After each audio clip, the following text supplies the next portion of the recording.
I'm pretty sure you clicked on this YouTube channel because you are on a healing journey, okay? And if you are on a healing journey, then you resonate with what this video is going to be about. I need you to understand, for my ladies or even men who's on this healing journey, but a lot of people will not like the healed version of you, okay? They liked you when you were mean, angry, unhealed, not disciplined, no obedience. That's how a lot of people liked you, okay? You will lose a lot of friends as you start to heal, okay? You yourself gonna stop hanging around certain people, because certain people that knew you unhealed version, like the unhealed version who had no boundaries, they're gonna want to keep like testing you, and it's gonna come to a point you're gonna get tired and you're gonna have to just let them people out your life, because see, they identified with the person you are no longer. Okay, I'm gonna say, for example, for one, there's friends that I knew, as y'all know, I'm very transparent on my channel. There's friends that knew me when I used to pop pills and sip drink every day. Okay, those friends, the person who I am today, even though this was 7 years ago, those same friends, like things I used to do when I was on pills and had self-destructive behaviors, they cannot disconnect me from that person. And even if I try to, like, they'll be like saying something that I used to do 6 years ago when I was on pills and barred out on drink, and they would try to like say something like in today's time about it. I'm like, girl, why would I do that? And I'll be like, I wouldn't understand what would bring up something from so long ago, that who's not even the person I am. And this is why I say, as you're healing, you're going to have to get rid of old friends that knew you back then. Now, I'm not saying all friends, because I do have some friends that know me back then that we are still like glue. They can know the difference between me, okay? So, but there are some friends that they really liked for you to be low vibrational, functioning at very low person, the lower version of yourself, because it probably made them feel comfortable, or it made them feel like they had it up on you. As you start healing, there'll be friends, like, as you start to, go up in life and you excelling, and they still there, and they like, dang, in their mind, they like, dang, I remember when she was working this type of job and she didn't have this type of money, or she was this type of person. And then now they see you years later and who the person you are now, the healed version of you, even though you're doing the work, you're doing the shadow work, and they're behind. So they're like, wow, I didn't even have this much damage that she had going on. I wasn't on pills. I didn't have this going on. And how did she surpass me? Okay, because there is a thing saying the first shall be last and the last shall be first. So don't ever think in life, because a person is where the chapter that you walked in on that person, they won't come up in life, or they won't change or do a 360, because God will make it to where they supersede you, and then you looking like, where did time go and how did this person pass me up in life? I'm not saying, but they'll think that they're in lack, so they won't be able to relate with you anymore, because you just superseded them. And now it shows the stagnant of their life. Okay, so you're gonna have to get rid of those type of friends. I have realized I had to keep those type of friends at a minimum, because even some of these type of friends will start triggering me, because it'll be like, what? Like you don't even know how some questions they ask, that they're asking the past version of you, the old version of you. And so you're trying to answer the questions as the healed version of you. You get what I'm saying? If y'all can kind of relate with what I'm trying to say. But You have to understand, as you heal, people are not going to like the happy you, the whole you, the obedient you, the bright you. You know what I'm saying? Because they always, felt they had a benefit or up on you if you were low vibrational and you were on drugs or lived a crazy lifestyle, was always in survival mode. Like, they felt some type of seniority over you somehow.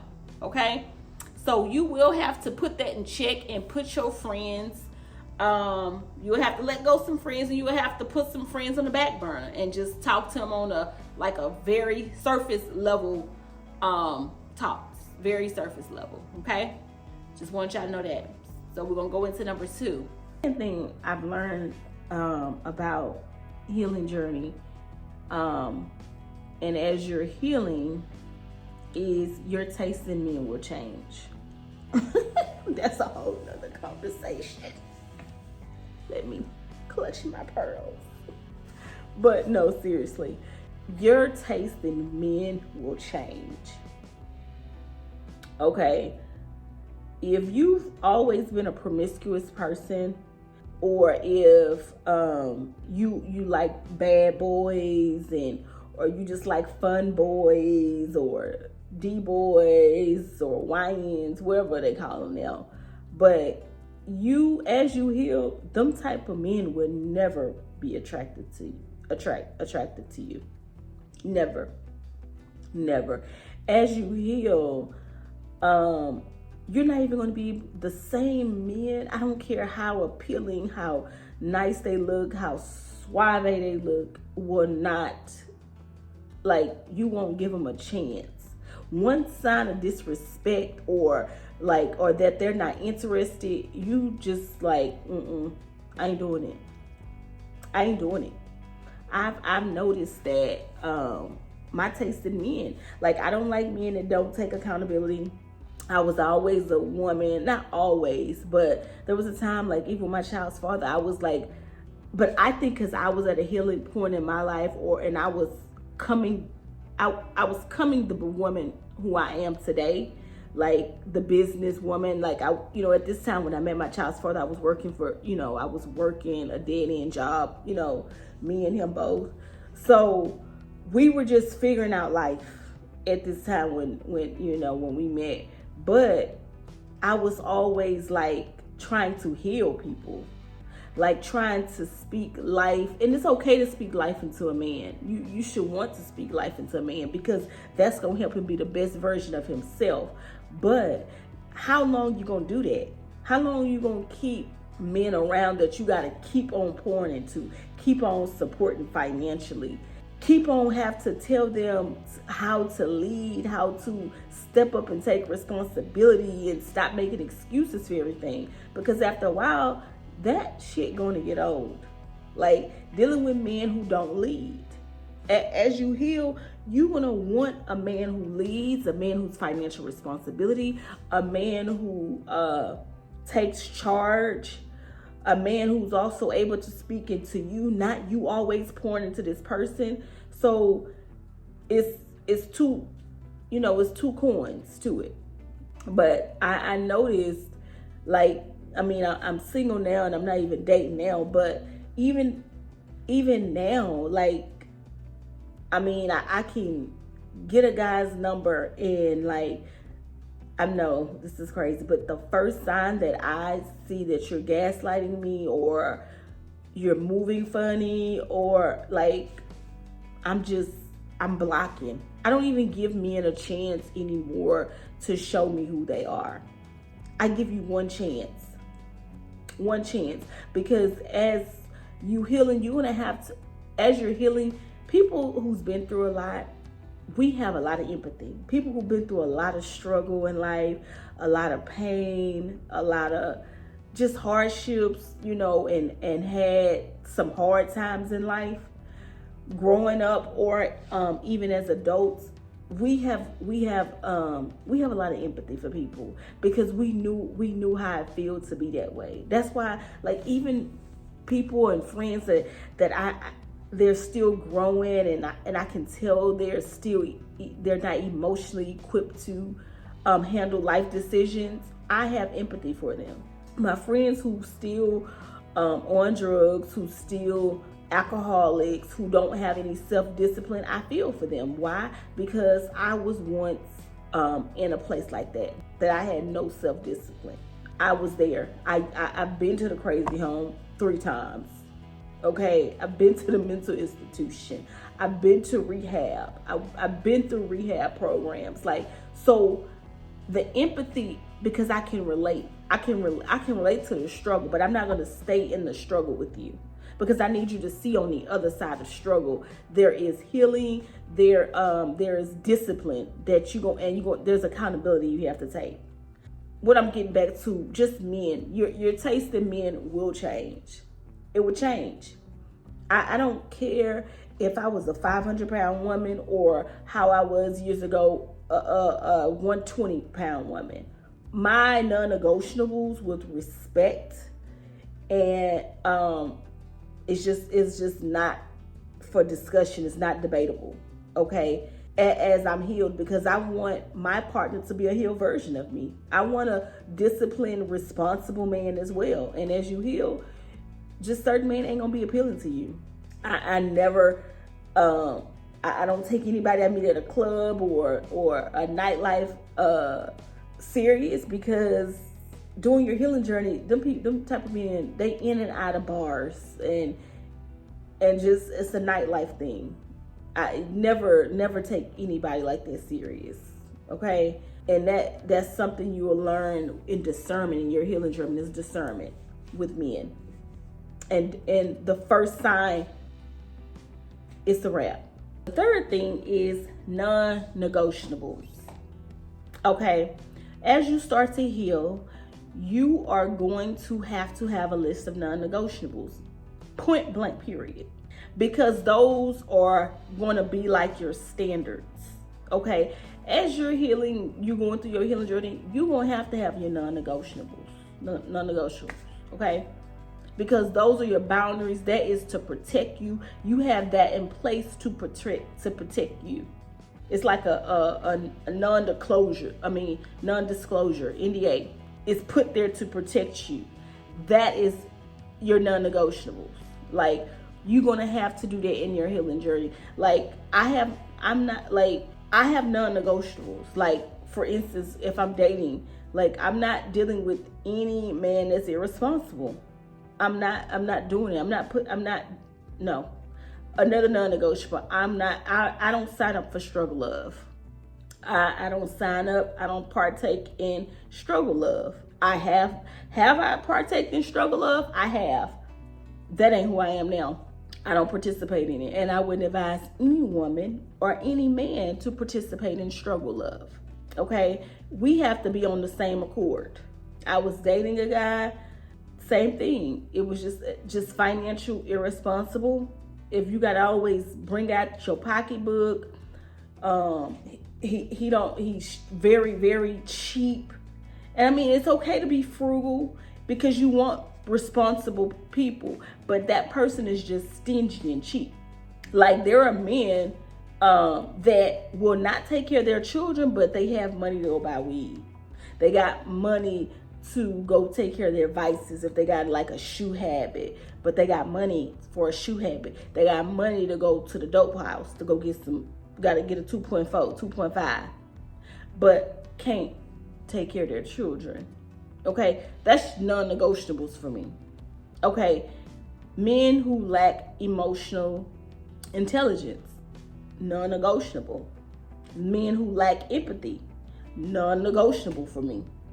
Men that put their hands on, that's a like, you gotta have non-negotiables, period.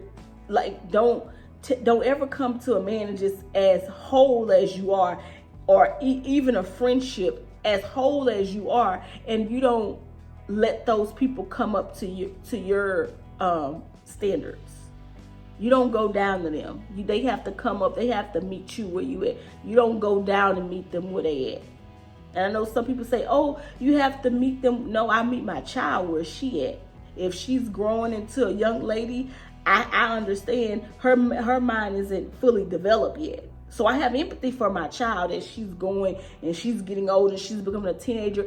You have to meet your children where they at. But I'm not meeting grown as adults where they are. No. This goes for friendships, women friendships, men friendships, women relationships, men relationships, binary, whatever. I'm not meeting you where you're at. If I have to stoop down to meet you where you at, I'm not doing it because it's gonna take too much energy.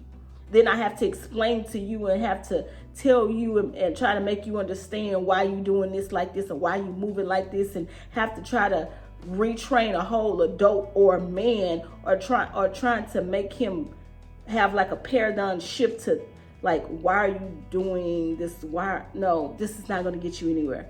That's non-negotiable for me. I'm not entertaining any man that I don't see as my husband or a future partnership to benefit both of our futures, not just my future, both of our futures. And it has to be a common ground. Those are my non-negotiables, okay? So as a woman or a man, have non-negotiables already at the door when they come. Have those boundaries so they can't overstep those. I will say that. So the next thing is develop consistency behaviors.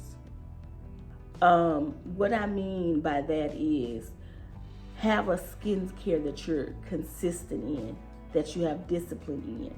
If you know you don't like your skin without makeup, you don't makeup bother you, start healing your inside to make your outside and your skin glow, because it starts inside. Y'all, I used to have bad acne.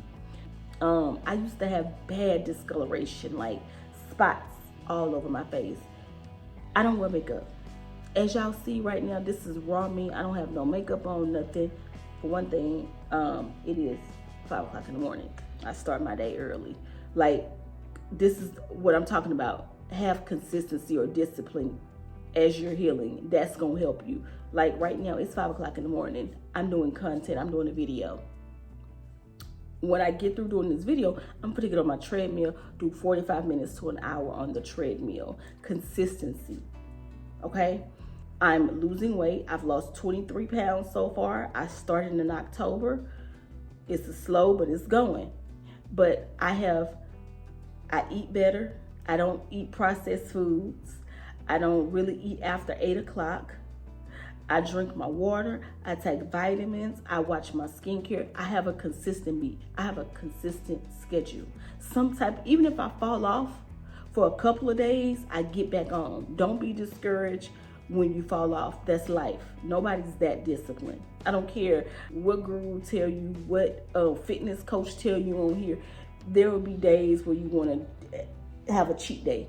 And even coaches and health coaches that tell you it's okay to have one cheat day. It's okay. You know what I mean? But have some type of consistent schedule. I'm a single mama. It's definitely hard for me to get out the house every day on time. But for one thing, I'm going to get up at least by 5:30, 6 o'clock, start my day, meditate, sit with myself, do content, get on my treadmill, drink some tea, do some ginger, honey, and some warm water, consistency. Same thing with my skin. I knew 4 years ago when my skin was out of control and I had to always wear makeup. I was like, I'm tired of this. I'm tired of wearing makeup every day. I have to start and invest in skincare. And I have to be consistent with it every day. Sure enough, it did pay off. It did pay off. I don't wear makeup. I don't have any black spots on my face no more because I was consistent with my skincare routine. I was consistent on what I ate. I was consistent. I take my collagen pills. I take my vitamin D. Like, I haven't took my pills yet this morning yet, but I will when I get off this video. But if it's exercising, skincare, reading your Bible, prayer, meditation, work schedule, content, whatever it is, have something that you do every day consistently that's going to help you get to where you want to be, or something, or a goal that you want to be at. Okay, and it all starts with the actions you do every day, and in those little activities and consistencies you do every day. I'm telling you, I never thought I would not have black marks on my face. I never thought in a million years, 5 years ago, that I can actually be on YouTube or with no makeup on. Because back in the day, you would never catch me without makeup.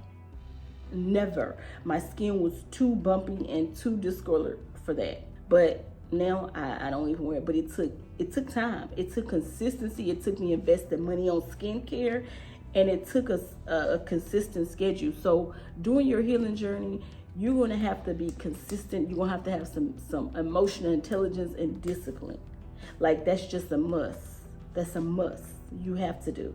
And where you want to be is in your consistency routine every day. Okay, so the next thing is, during your healing journey, stop comparing yourself. This is your journey. Embrace it. Embrace the journey and embrace the struggle that you had to go through to get and to bloom who you are today. Okay, embrace all the failures. Embrace all that. Claim it and own it. That's what I do. I get on, as y'all see, I get on my channel, baby. I embrace and claim whatever I've been through, because you can't throw nothing back up in my face, because I tell you who I am and who I was. But I stand victoriously now on the girl I am, the healed version, because that other girl who I was, baby, couldn't beat the woman who I am today. And comparing yourself is like, it's like the thief of the night. To comparing yourself. To this day, I still have a problem with that. Like, I'll see other people in my age group, and I'm like, oh man, I'm not married, I'm a single mama. Oh, I don't have this, like, or I go to someone's house and like, oh, they stay in this nice, beautiful $500,000 house, and here I am in this apartment with me and my daughter. This is not how I imagine life. Why don't I have? Girl, that's because that's not for you yet. That's not where you at, and be okay with it. Even I'm like, why am I comparing myself? Why? Because I am who I am. Comparing yourself will rob you of so much. It will, because you will never really, whatever someone else has, you don't even know what it took for them to get that. Or even if they had to sacrifice something. Or even if they did something not even morally to even get it. You know what I mean? Like, they can, people can tell you, I'll come on this chat and tell you, oh, I'm successful because I worked hard the whole time. They were selling the whole time and just happily came up on somebody, a trick that got them in that position, or had to do some really nasty, grimy stuff. Y'all don't even know how people got some of that stuff they got. While y'all trying to compare yourself or be jealous or envious or compare yourself to why you don't have it. You don't know what them people did to get it. And that's how I look at it. Because I know people like that